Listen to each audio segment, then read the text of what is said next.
Hi friends, ANR all in వన్కు స్వాగతం. ఈరోజు ఎబోలా వ్యాధి కోసం తెలుసుకుందాం. అసలు ఎబోలా అంటే ఏమిటి? ఎబోలా వ్యాధి మొదటిసారిగా 1976లో వెలుగులోకి వచ్చింది.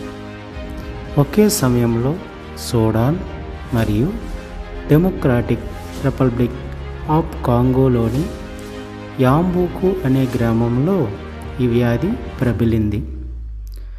కాంగోలో ఈ వ్యాప్తి ఎబోలా నది సమీపంలో జరగటం వల్ల దీనికి ఎబోలా వైరస్ అని పేరు పెట్టారు. ఒక వైరస్ శరీరంలో రక్తస్రావం కలిగించి కొన్ని రోజుల్లోనే ప్రాణాలు తీస్తుంది.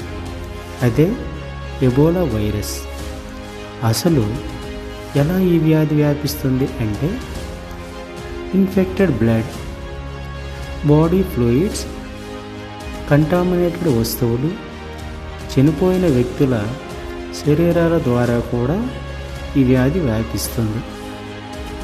ఈ వ్యాధి లక్షణాలు ఎలా ఉంటాయి అంటే జ్వరం రావటం, తలనొప్పి, వాంతులు, బలహీనత, ఇంటర్నల్ బ్లీడింగ్ లాంటి వ్యాధి లక్షణాలు కనిపిస్తాయి.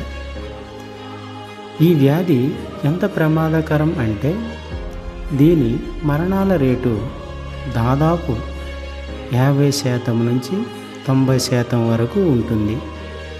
గతంలో వచ్చిన అతిపెద్ద వ్యాప్తిలో 2014-2016 పశ్చిమ ఆఫ్రికాలో 11,300 మందికి పైగా ప్రాణాలు కోల్పోయారు. మరి నివారణ కోసం మనం ఎటువంటి జాగ్రత్తలు పాటించాలి? ప్రతిరోజు చేతులు శుభ్రంగా ఉంచుకోవటం, ఇన్ఫెక్టెడ్ వ్యక్తులతో దూరంగా ఉండటం, ప్రొటెక్టివ్ ఎక్విప్మెంట్స్ ఉపయోగించడం. సో ఫ్రెండ్స్, చివరిగా నేను మీకు చెప్పేది ఏమిటంటే వైరస్లు చిన్నవైనా ప్రభావం చాలా పెద్దది. అవగాహన మరియు జాగ్రత్తలే మన రక్షణ.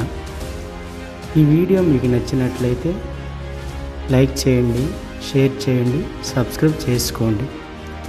జై హింద్.